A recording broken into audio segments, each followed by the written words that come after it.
Angela, anong sasabihin mo sa kanila? Tingnan mo, oh. Tuwan-tuwa sila sa'yo.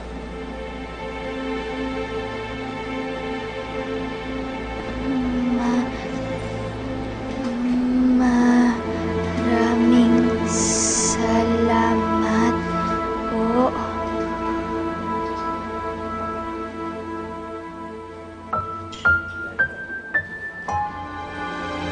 This is really impressive.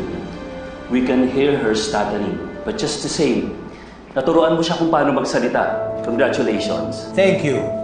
But you don't have to congratulate me yet. Marami pang kailangan matutunan si Angela. Kahit na hinarap ko na siya sa inyo today, marami pang bagay ang kailangan kong malaman tungkol sa kanya. I want to know if she can become a productive member of society. Gusto kong malaman kung makapagtatrabaho pa siya.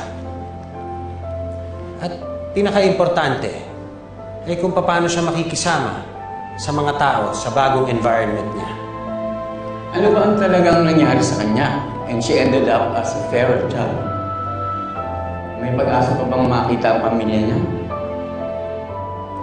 As I said, Angela is a work in progress. Ako man yan ang mga bagay na gusto kong malaman. I want to know about her past.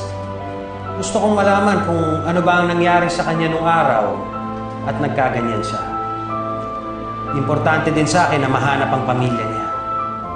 Dahil ang ultimate goal dito ay maibalik si Angela sa normal at ang makapamuhay siya kasama ang pamilya niya.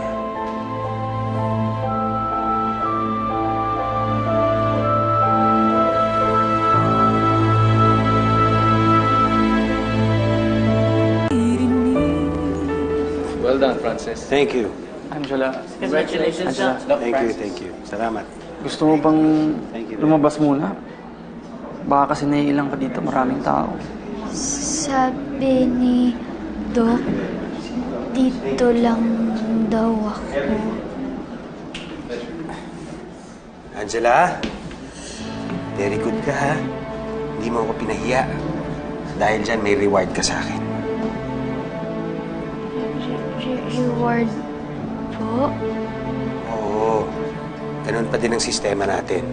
Pag may ginawa kang mabuti, bibigyan kita ng reward. Pero pag may ginawa kang masama, may punishment. Okay?